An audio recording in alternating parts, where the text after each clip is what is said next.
Welcome back, everybody. We are at the end of the event. I know it's been a long day. I want to thank you all for coming out. Thank you all for being patient. I know between all of us, we've all talked about some pretty heavy stuff that has to do with identity and the forces and things that shape those things. So we thought it would be a good idea to kind of conclude by putting all of that in a blender together and just kind of, discussing that and just bouncing around some ideas between the five of us, and then we'll open it up to you guys. So if you have any questions, just write it down, and then we'll give you guys a chance to come up and engage with us directly. Okay? What do you guys want to talk about? That's a dangerous question. Well, why don't I kick us off with this? I know we've talked about a lot of ideas today, and each one of those ideas have consequences in our culture, consequences on how we see ourselves, things like that. And I think just kind of given our current climate, if you will, it reminded me of this illustration that the late great G.K. Chesterton used several years ago, long time ago. He uses this illustration of a fence, and he says, if you're walking down a path and you see a fence, the person with wisdom would immediately ask, what is this fence here for? Even if I don't know the reason for why that fence is here, somebody put this fence here for a reason, and I ought to take the effort to find out why that fence is here. And he says that the person without wisdom will come to that same fence and say, I couldn't figure out what this fence is here for, so I'm just going to rip it out. And we kind of see a metaphor for that in our culture today in many ways, where there are healthy boundaries and fences that God has put in place for us. And then there are segments of our culture that come in and say, well, we don't really see the point of this fence, let's just rip it out. And you can attach a label to that fence. It could be gender, it could be sexuality, you name it, it could be anything. And what do you guys think of Chesterton's metaphor in terms of, the propensity in our culture to alter our behavior based on what we think of this fence? I was actually thinking about a fence yesterday, and I know I have so many analogies now with my puppy. It's amazing how much God is teaching me through a pet. But seriously, and I don't have a kid to relate it to, but I was thinking about how if I love that puppy, I'm not going to just let him go play out in the front yard. He's going to get run over. But I'm going to put him in the backyard that's fenced in where I know he'll be safe, and then he's free to run. Being out in the front yard where there's no fence, that's no freedom. It's just going to result in him getting hurt. But I think fences, one of two things. They're either protecting something that's very precious and valuable, or they're keeping us from something that's very dangerous. And so I think we often tend to have this desire to knock down the boundaries. And like you said, this, I don't know why it's there and I'm just going to destroy it, or I'm going to jump over it, or whatever. We just see it as an obstacle rather than saying, that's there for my protection. Just recently, have any of you guys familiar with Mark Sayers? He's a futurist and he's a pastor in Australia. Got to spend some time with him a week ago or so ago, and he was talking about, he's Australian, so it's interesting to hear him talk about the U.S. And one of the things he noticed, and over the years, is the U.S. in its inception was about overcoming boundaries, right? So the move from the East Coast to I'm going west, young man, and then when we finally hit the West, we said, we're going to the moon. And that was a boundary. And then we got to the moon, and really the next frontier seems has been this, cyberspace, and technology, and then maybe, whatever the boundary is. In a real sense, his suggestion sounded almost prophetic to the American ethos, American Christian, to know that we have to be okay with losing control, because exceeding a boundary has to do with I'm deciding, I'm choosing something, and we don't think limits are good. I just read a book by a Harvard sociologist named, is it Albert Brooks or David Brooks? They're both authors. I think it's Albert Brooks. And it's called From Strength to Strength. And it's this breakthrough idea that when you are getting older, you should embrace your limits. As if that were breakthrough, right? But it's just that limits are a gift. I was thinking about that when you did the AI thing of like, by definition, humanity is considered inadequate because there's any limits. Well, we call that God.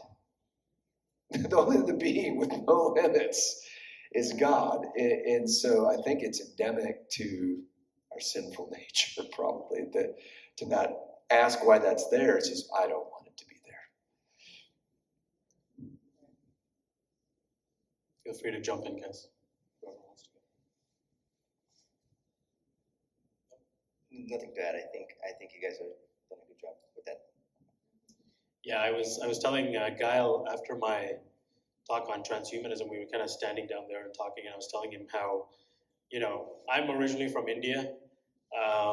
India has a very pagan culture, very pantheistic culture, and I actually see some parallelisms between the whole transhumanist philosophy trying to reshape our identity and paganism. And I want Laura to speak to this a little bit more, because I know you touched on it in your talk as well, and it was fantastic. Is that if our own human nature and human cognitive abilities or capabilities are by definition limiting, according to transhumanist philosophy at least, then the solution to that is to break free, right? It's to liberate yourself, it is to actually pull out the fence. It is to actually rip out the fence. And that's what transhumanism is looking to do. Transhumanism literally sees every natural, innate human trait as an unnecessary, inconvenient fence. And they just want to rip all of that out. And here's a parallelism with paganism, at least with Hindu pantheism, is that pantheism believes that we are all shackled by what they call karmic debt. Karma, right? You guys hear this term all the time. I think in the American context, the word karma is used too loosely. I think we completely missed the original, sort of Hindu meaning of it.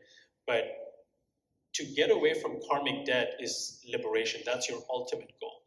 And once you liberate yourself from this karmic debt, now you've achieved what's called moksha. Again, this is a Hindu term. Moksha means you are now free. You become one with the universe. You're free from any sort of human, shackle that you have. And that's what I'm seeing, except that transhumanism wants to say that technology is the engine through which we're going to achieve moksha. Technology is the avenue through which we're going to break through all these natural innate boundaries. But yeah, Guile, this kind of goes back to your point. There seems to be something that the noetic effects of the fall has just created this deep angst within us to inherently look at every single good natural fence that God has put in our lives to protect us and to keep us from other things as innately bad and innately inconvenient. And the natural consequence of this is just the ripple effects it has on our identity. This kind of goes back to some of the things you talked about too, Mike, with spirituality. There's this whole idea of I'm spiritual, not religious, right? This is a very famous kind of ethos in our culture. But yeah, Laura, if you could speak to your account on paganism. Yeah, and I've gone back and studied in ancient pagan cultures that they believed that gender as male and female were limiting, and part of the goal was to be free of that, to be androgynous, to be both male and female within yourself. They saw it, just like you said, a shackle of something to be broken off, to be liberated from. But I've also seen this same idea in everything that I've studied, from transhumanism to gender confusion to, I was listening to a story yesterday about a girl who was into ritual magic, and all of these stories, I hear the same, and even some of the movies and stuff. I mentioned in my other session that one of my favorite movies is The Greatest Showman. I love musicals and I love music, but there's actually a powerful message in that. I see both the enemy's message and the gospel message kind of woven in and out. But there's a point where this little boy in the very beginning, he's from an abusive home, he's poor, and he's just dirty, and he's just like, his world is so dark and hopeless. And he's singing about desiring this world that he could create, this world he sees in his dreams, and trying to make it real. But that's what I see in every one of these philosophies. All boils down to the fact that they're trying to recreate their own reality, that they shall be as God. And they think basically that God messed it up, that God didn't know what he was doing. And so either God doesn't exist or he's not good, and so I'm going to become God. And I think that's what all of this boils down to. That's kind of what I mentioned in the talk too. When you look at Romans, that's essentially what it is. You don't acknowledge God as God, and you don't give him thanks. And as a result, he hands you over to delusion. And, mentioned about the Enlightenment period, and there they divested themselves of God. They became the measure of all things. And in thinking that you could be independent of the one who gives you the ability to think, you became irrational. Once you separate yourself and become independent, you become irrational because you have no capacity in and of that for yourself, because you're contingent, dependent. So it really is that, that's the seed of atheism. And it goes all the way down to the garden. That's exactly what happened in the garden too. And so we believe the lie. And so unless there is transformation with the Spirit, it doesn't matter, we can get blue in the face. We can keep telling them it's not right. I mentioned a while ago, you can't change the way they think. And it's going to take the gospel and obviously living. And here's the other thing too, though. We can't be passive either. I think that evangelicalism has been passive in many ways in America because they've grown accustomed to or complacent with the status quo. So by that I mean, we say, and again, it's going to depend on your eschatology too, what you believe about the end. If you believe in the Left Behind series, which is a recently new movement, then you're going to treat even the creation as something that's bad, and it kind of connects with Gnosticism. So you're supposed to take care of the animals, you're supposed to take care of creation, it's not supposed to become your God, but you're supposed to be the one who rules and has dominion over everything. And if you don't, you're being passive and you're not taking the role that God gave us, that gave Adam, that you need to not only procreate, fill the earth, make more image bearers, so that you can speak the gospel to them, so that they can share the gospel. But also, they have to also rule as God rules, because again, whatever Satan did, Jesus bound up the strong man, and so we need to take that and actually go run with it. I think something that I'm looking to see how this is all going to play out. When you have your transhumanism, you have, in my mind, I'd say those are your materialists, computers, and the human body, and we're going to be able to store all information from the human brain on a computer and all this kind of stuff. Those are your strong materialists. They don't even, a lot of these guys and gals, they don't even debate God's existence. There's no real spirit or spiritual world. But then you've got this 7 out of 10 people say they're spiritual. So it's going to be an interesting clash of philosophies in my idea. It'll be fun to see how this thing plays out. Now, of course, from what I've read, your transhumanists, they're going to say that we can explain any of your spiritual stuff by our material stuff. They won't even call it. But I'm excited to see how that's going to play out, because it's going to play out. I feel like there's going to be kind of a clash there. I don't know if I'm as excited about seeing how that's going to play out. I have a little bit of angst about it. Now, I know that the Lord is going to be in the midst of all of that, and and Christians have to stand their ground. I read somewhere that we don't need more Christian books. We need more books written by Christians, and this is why I think it's important. It's sort of like, what's this? The very famous C.S. Lewis line, right? I know the sun has risen not because I see it, but because by it I see everything else. And we want the light of Christianity to bask everything, science, philosophy, history, whatever it may be. And that's why I think it's important that Christians don't silo ourselves and we don't stay in our own little bubbles, church bubbles. It's important for us to engage with ideas. I've really been, it's been incredible to me the last few years at least. I was telling my wife this actually a few months ago. I was telling her, I have never before seen such a clash of ideas in our culture as I've seen in the last few years. And ideas are powerful. For example, we'll just take 3 people from history. Adolf Hitler. He had ideas about the Jews, which are evident in his book Mein Kampf. And look what that produced. But let's go back even before him. Let's go back to this one man. Actually, you used a slide of Darwin. He had an idea. Look at what that produced. Ripple effects through all kinds of, through the education system. And in fact, Hitler was influenced by Darwin. Hitler was, that's precisely why I mentioned it. He was influenced by that. And then Karl Marx. Look at so here are just 3 men in history, or actually 2 men, because the third one was influenced by the other, but just 2 men in history who simple ideas that they had massive ripple effects through history, and many of which are still in effect today.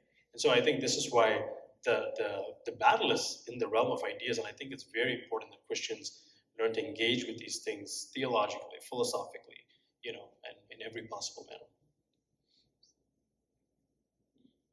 That made me want to think of something else. Remember how I said not being passive but active? So the idea itself is not just left as an idea. The idea itself is put to practice. So it's the same thing with us as Christians. We can always say, oh, the Lord's going to take care of it. The Lord's going to take care of it. But I like the analogy that Irenaeus gives, the 2 hands of God. If you can just look at it as if we're human, Jesus is at one hand, the Holy Spirit's at one hand. That's the way that God does things in the world, in the economy. That is how God sent Jesus to live, die, and rise again. And the Spirit is the one who's given to us. So the ideas have the consequences, which is true. I completely agree. But the thing is that these people have actually taken the ideas and put them into work. What we as Christians tend to do is, now I don't want to paint with a brush, big brush, but what I'm saying is that at least the circles that I've heard, people believe that God is going to take care of it, the end is going to get worse, and therefore we're just going to be here for us. And I think that's a victim mentality. We're reigning with, Christ is reigning now, but it may not look like he's reigning because of all this stuff that's happening. But as Christians who have the Holy Spirit, we need to engage, like you said, with the ideas, but really be doers of what he's called us to do and engage, really engage. And so how do you do that? You get involved in parent-teacher associations. We create good, loving children who love the Lord, who become the next lawyers, the next judges, the next assemblymen, the next cooks, the next bakers. Kind of makes me think of what Luther talked about.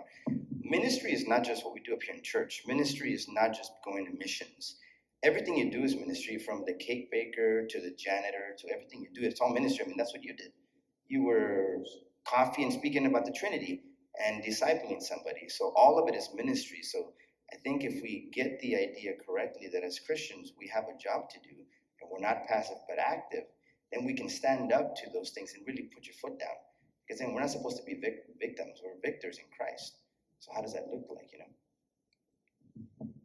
Remember Francis Schaeffer said, all of us, we have our ideas and then we have our life. And why he believed in Christianity was you could actually have your ideas and fully live in the world that exists. In any other philosophies, you'd have to live in some kind of halfway house between what you actually believe to be true and the way you actually live. So like he has an illustration where he's talking with a guy and his wife, and the guy's like, you can know no other people. It's impossible to know another person. So Schaeffer says, do you know her? and he realizes, I've got a decision to make. Am I going to hold with my ideals or blow my marriage? And I was going to say the same thing as you said, Carlos, that embodying what we believe is the most important thing, I think. It's the incarnation, right? I have been kind of surprised by young people excited about Marxism. I'm like, you need to read Alexander Solzhenitsyn, and you'll see this is what embodied Marxism looks like. It's the gulag, the point is, for the old people, have you noticed young people smoking cigarettes? Like the Surgeon General warnings have faded away. They haven't seen as many people dying of lung cancer like my grandfather did. They're going, this isn't the greatest idea, But if we're living our ideas, I think we can work backwards in that people say, why do you live that way? Why are you at peace and not freaking out like everybody else? Why aren't you arguing with everybody about it? Well, I'm not freaking out. Why? Because we can actually live what we believe in the world that exists. Yeah, I think that's what the world's looking for. They want to see people that say they follow Jesus live like Jesus in all areas of life. But Yeah, I think I'm seeing another kind of area of interest for me has been generational studies, but more specifically Gen Z. And they're a very fascinating group because they are a little jaded with religion and church and institutions. They're jaded with institutions. Frankly, most of us recently have been kind of jaded with some institutions too. But anyways, the point is that despite their disillusionment about these, they're still deeply looking for conviction. And so there's actually Pew Research actually put out this, not a poll, it was just a study about a year ago that said Gen Z has actually found, they've actually found that Gen Z is moving away from a lot of like general seeker-sensitive sort of movements. They're moving away from, and they're actually gravitating toward churches that are holding fast, like holding steadfast. So that basically they're moving away from liberal churches, super liberal churches, and moving more toward solid, orthodox, conservative, clear, doctrinally sounded churches, which is very interesting phenomenon to see. And I think just from studying that, it kind of became clear to me that, yeah, they're really looking for something solid. They're tired of the vapid stuff. They're tired of the stuff that they can't ground anything on. And so that, in one sense, that kind of gives me hope.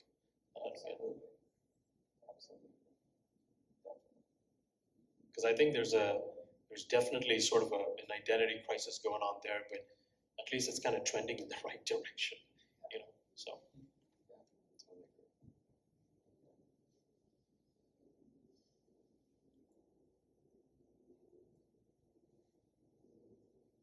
Anything else? Go ahead, Laura. Well, I was gonna say, this isn't exactly on that topic, but I wanted to bring up a point, if there's no other points on that.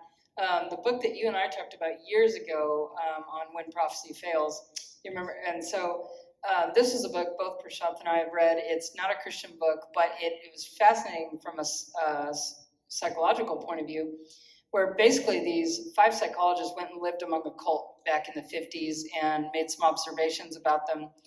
And what they found was that, well, first of all, these people had uprooted their entire lives, sold everything.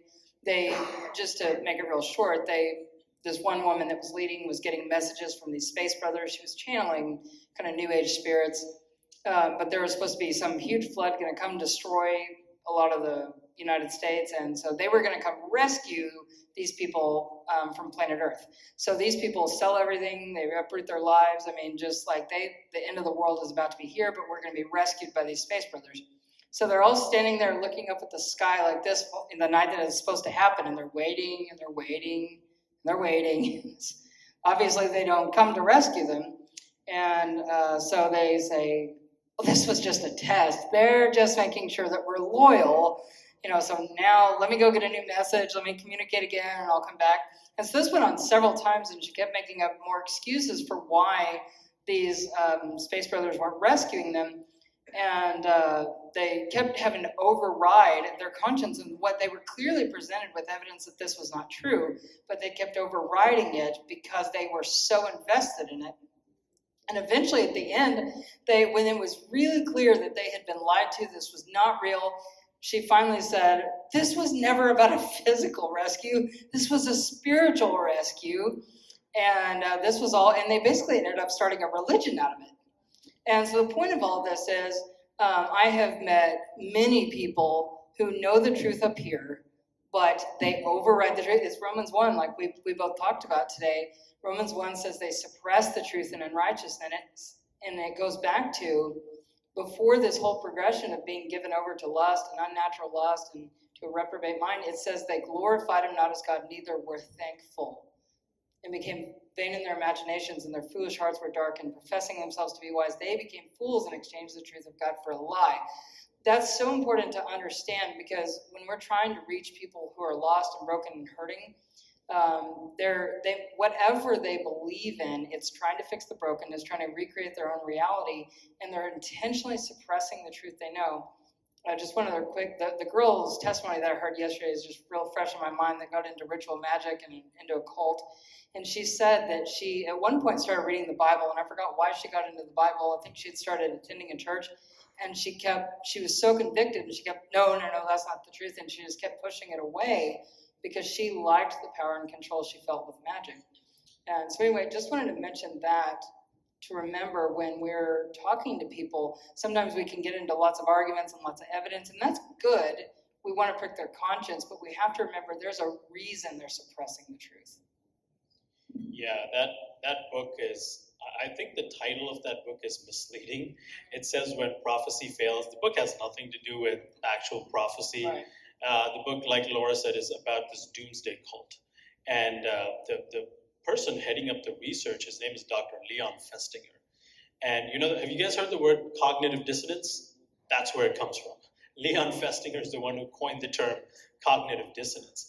And so it's just this human propensity to hold two contradictory tensions and force it to harmonize when there's nothing that can harmonize that. And I remember reading the book and just kind of like chuckling. I rolled my eyes so hard it was about to fall out of my head. Like, come on, guys. Like, how many times are you going to be disappointed before you realize you're wrong? And I just had like this quickening, and I realized, no, I'm capable of that. I'm capable of rationalizing. I do it all the time. I rationalize my sins all the time. I know this displeases the Lord. I know this is wrong. I know the scripture on this. And yet I find a way to think, I think there's good reasons for why I did that. And so none of us here are immune to cognitive dissonance. But Guy, like, I kind of wanted to pick your mind on one thing. Remind me who it was. Was it Descartes who said, I think, therefore I am? Okay. René Descartes, French philosopher, not a very good guy. Anyways, he came up with this idea called, I think, therefore I am. And I think that ties into this idea of cognitive dissonance, in that we now live in a culture where evidence doesn't matter. Data doesn't matter. Objective, verifiable, nothing matters as long as you believe what's up here. Thanks a lot, Descartes. It's coming back. There's nothing new under the sun. So as a pastor, you see this from the front lines. I'm sure you have. What is kind of I'm not going to put the weight of asking you what the solution is, but what do you think, at least practically, a way is to approach someone who believes so strongly that what they think and feel inside is more real than anything else objective outside? How do you deal with that cognitive dissonance from a pastoral perspective? That's really good. There's a couple of things. One of them is to recognize we're not the Savior.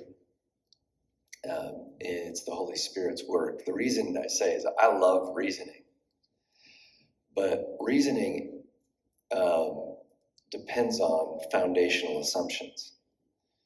So, like my illustration I like to give is, what does this mean? It means yes, but what if I think it means no? You and I are going to arrive at very different conclusions based on our assumption of what that thing means. And so when we're starting at different vantage points, I often don't know why somebody thinks what they think. And often they don't either. But the Holy Spirit does.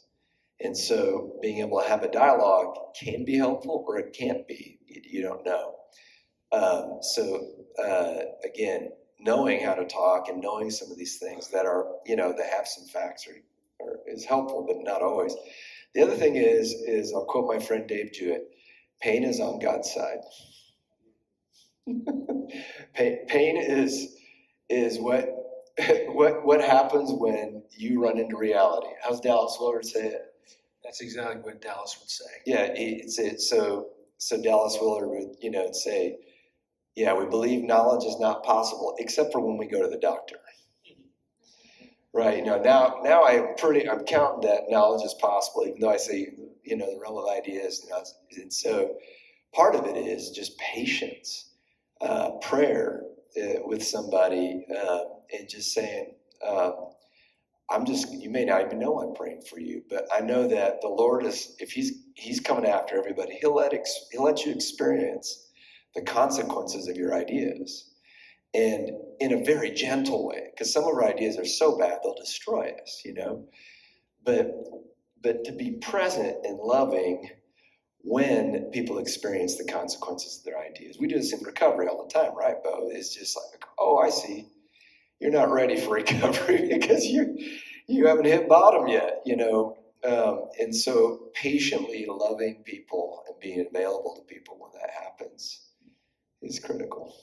You made me think of something, and it seems like at this stage we're dealing with the ramifications already. And it takes me back to a proverb. And many people say this proverb is a truism. It's just a statement of truth. It's not always the case. Now, granted, there is sin to be dealt with. Sin affects, infects, and corrupts, right? We know that's what happens. It affects the mind, will, and emotions. But I've started to not think that this is merely a truism, but a promise. And let me tell you what I think. Let me preface and then I'll go there. And I think you're right. We have to trust the Holy Spirit. We have to rely on Jesus, be able to listen and to lovingly be there, and not condone nor approve, but say, well, this is what's going to happen. How does a person become a good boxer? They have to train. How does a person get trained in the public school system? How do they become Marxists in the school system? Why are they becoming Marxists in the school system? Why are they becoming Darwinists in the school system? Why are they becoming atheists in the school system? Because they're in school, hearing this junk 8 hours a day. How much time do you have with them? Think about that. Are you really training your children? And are we believing the Lord to train your children in the way they should go? And when they get older, they won't depart from it. So what we say in reason is, oh, see, they actually departed from it. So maybe it's not a promise. Maybe it's a truism.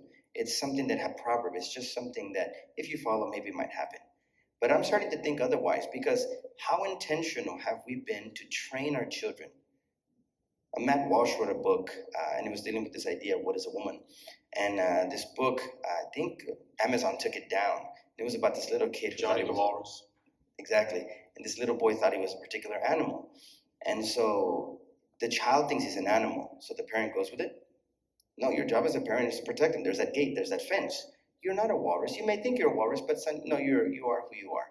You're a human, you're a boy. And so how we've taught kids how to reason at home and in school. We don't teach logic and reasoning anymore. So what I would say is, I agree. But then on the preventative side, we need to train. I'm a martial artist. I got to train to make sure that the muscle memory is there. So eventually the muscle memory comes out. You got to train. You got to trust the scriptures. You got to trust the Holy Spirit. You got to trust God. But how much true training are you doing? How much training does a sniper have to do in order to hit its target?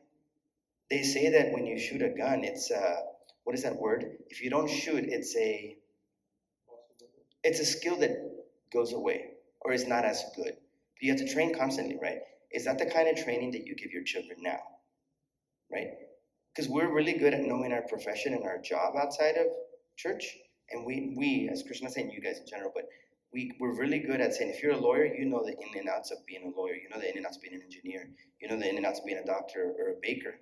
How much you know your scriptures and how much are you trusting God that train a child in the way they should go, and when they get older, they won't depart from it. Granted, you will deal with sin, you will deal with those issues, but they're being trained by secularism, humanism, Darwinism, more than you and I are. And so I think that would be one. I would even say take your kids out of public schools if the public schools are not doing what they're supposed to do, because they're training them, you're not. You're just passive, you know. That's just me on a preventative side, you know, thinking before we deal with that, because you're gonna have to deal with it anyways. And one more thing, just so I don't.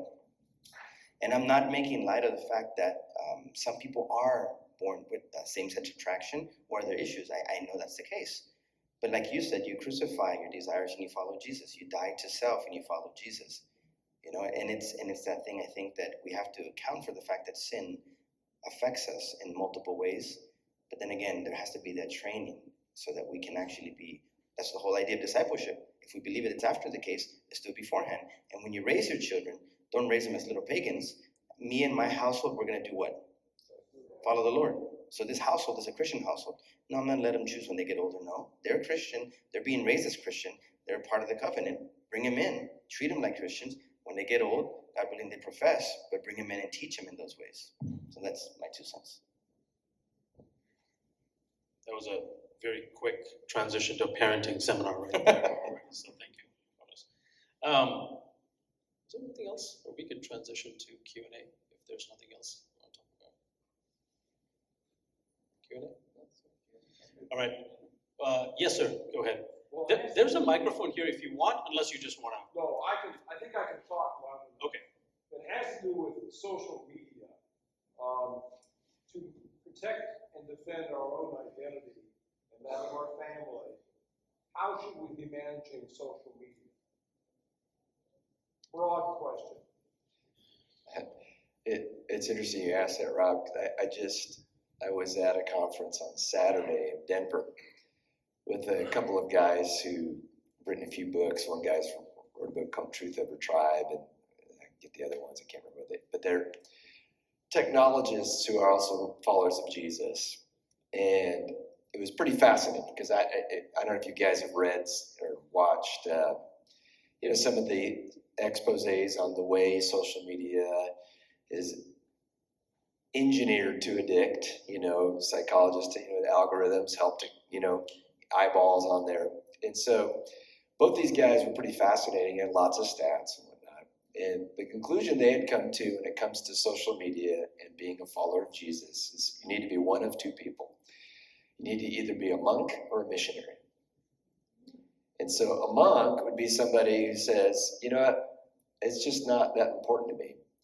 I'm not missing that much, and so I'm out. And that may or may not be what God leads you to do. But they said if you stay engaged in social media, you have to think and act like a missionary. A missionary goes to another culture, knows I'm in a potentially hostile environment at all times. There's things that could form me. There's things I don't know what's going on. But I'm here to live out the life of Jesus and proclaim the gospel. And their point was, if you're engaging with social media, that's your purpose. You cannot be passive. It's not neutral. It's not a neutral tool that's just going to be okay. That there are things engineered to get you addicted and to help you be raged. That they make money by keeping us angry. Why? Because we'll look at advertisements when we do that. And so I tend to agree with that, is to say either just say bye or no, when I get out there, I'm the presence of Jesus. And if I find myself not being it, I'm turned off. Yeah, on a more practical level, what I would say to that is, I think Guile is exactly right.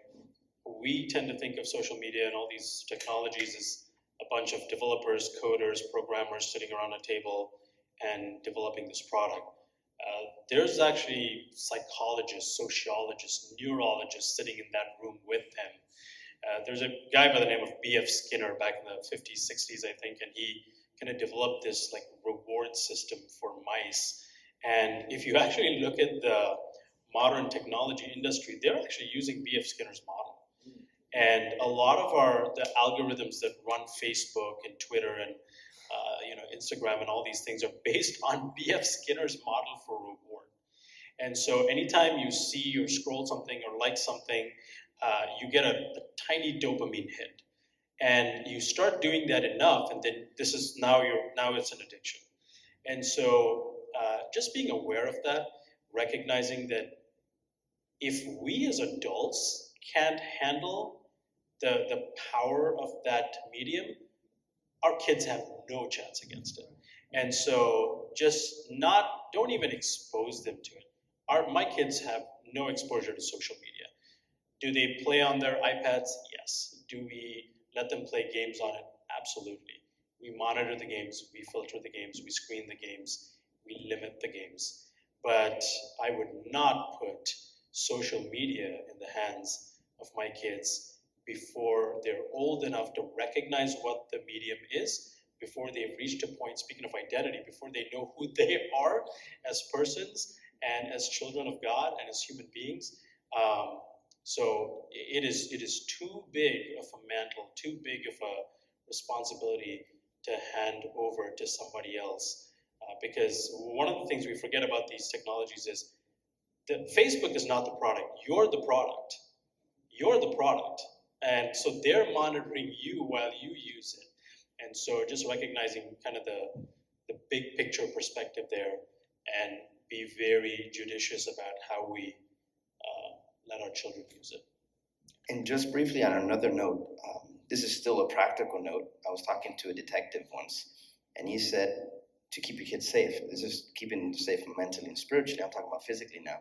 Many times kids like to take pictures of themselves and then post them. If they do have access, turning off the location when you turn on take pictures so that they can't access the file's information to be able to know where the picture was taken. So they're not uploading stuff and giving their address of where their actual quadrant location is very important too. That's what I got from a police officer. That's excellent. I love the people Carlos talks to, the wide variety of people. It's a very interesting conversation. But also, I saw a study, I don't know if you guys are familiar with Tristan Harris. Tristan Harris has given a bunch of TED Talks on technology, social media. There was a very famous Netflix documentary. I'm trying to remember. Social Dilemma. The Social Dilemma, that's it, there you go. And in that, he talks about all these things as well. But recognizing that even between boys and girls, there are differences in how we handle these technologies. And I think it has impacted girls way more than it affects boys. At least with boys, like I think it's Jonathan Haidt, who's a moral psychologist, University of New York. He talks about how, boys will get online, they'll play video games, but that still involves like interacting with other kids and all that. Of course, everything in moderation. But girls, because girls are different, of course, right? Girls are different. And so what they do, they post pictures of themselves and they're waiting for affirmation. They're waiting to see likes and things like that. And when they don't get it, it has serious impacts on their well-being. And Yeah, well, have you guys heard about the Surgeon General is trying to issue a warning like we did back in the 70s on cigarettes, to have a warning on social media that warning, this will make you depressed. The numbers for young women, they say, I think since 2012, around there was when social media really started happening. Suicides among young women have increased 172%. Suicides among males are like 91% increase. In any other context, we'd call that a pandemic, wouldn't we? That this is some. It's not. In other words, it's not neutral. I keep on wondering if we're going to be in our 90s and our kids are going to be like, "You gave us that stuff." We're all smoking. At 12 years old, it's just like it was no big deal. And we're like, "Yeah, we didn't know any better." yes, sir. Laura. Yeah. Question for you. Do you think that this gender confusion and dysphoria, whatever, is a phase that social phase we're going through is going to wear off, or doing something here in the long term? Because a few of the nations in Europe have been real progressive. England, Sweden have backed away, and they're only allowing nothing under 16 and guidance over between 16 and 18. And anyway. Yeah, interesting question. And that's the other talk that I gave, I started with that question. Is this a fad, or is this something much deeper in culture? And I think it's a little bit of both. I think there is a fad to this to some degree. The problem is I think this has very ancient, deep roots. There's nothing new under the sun. You can find this in ancient paganism. This is pagan worship to try to be both male and female, or to transition, or whatever. So there are some ancient demonic and spiritual roots to it. But I think also that there's deeper issues of the heart where it's leading into transhumanism and all kinds of other things. But I can tell you that there is a lady named Camille Paglia. I don't know if anybody's ever heard of her. She is not a Christian. She is a lesbian activist, professor, but she is you've heard of her? Yeah, so she is I don't remember her exact title as far as, she's a professor. Do you remember art history? Or I can't remember what her actual professor title is, but she studies a lot of art history.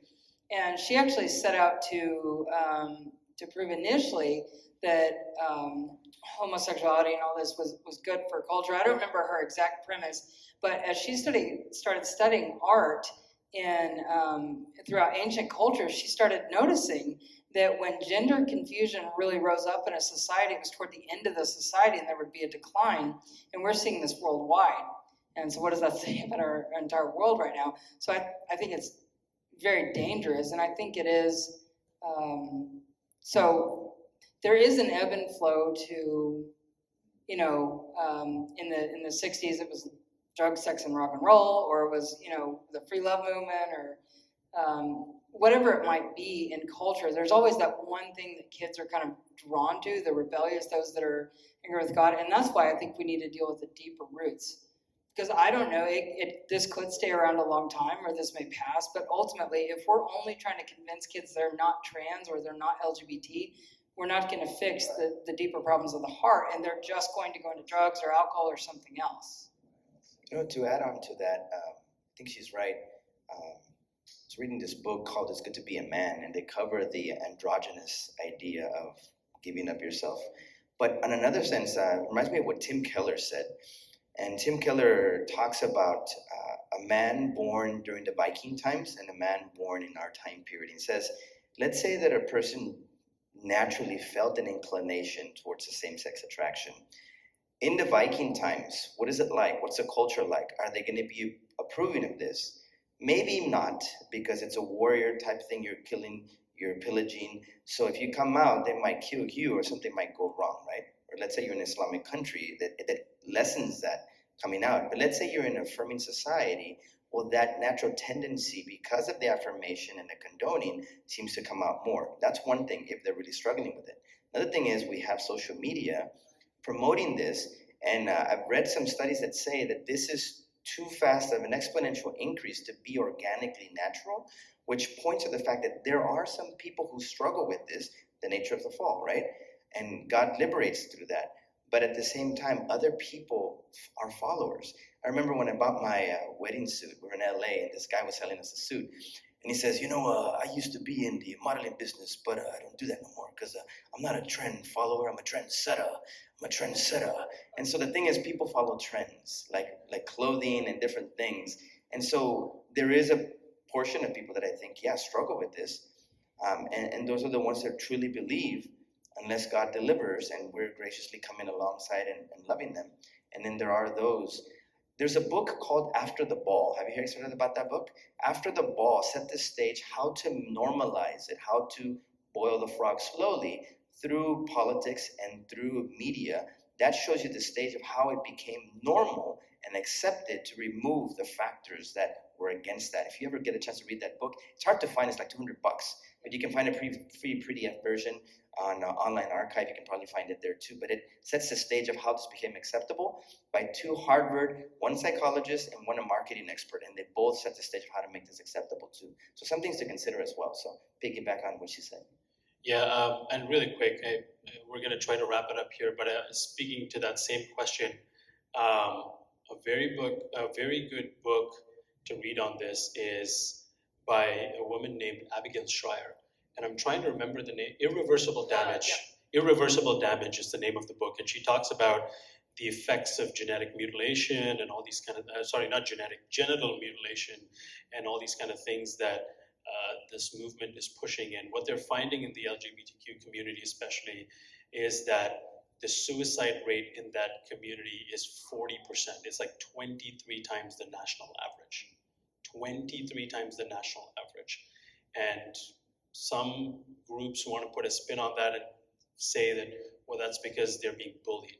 But the data actually doesn't seem to show that. In fact, that community is kind of a protected class right now. They're not being bullied, but there is a cognitive dissonance that's happening in there that is so traumatic for them that they can't handle it. And so I think, like you said, there are a few other states, a few other countries that are starting to pick up on the damage that's being done. And so now they're passing laws, they're making some changes to sort of mitigate that crisis. I don't know that America has jumped on that bandwagon yet, but we need to start heading in that direction. And it begins with speaking the truth on these issues. Well, wonderful, guys. Thank you to our speakers so much. Please give them a warm round of applause.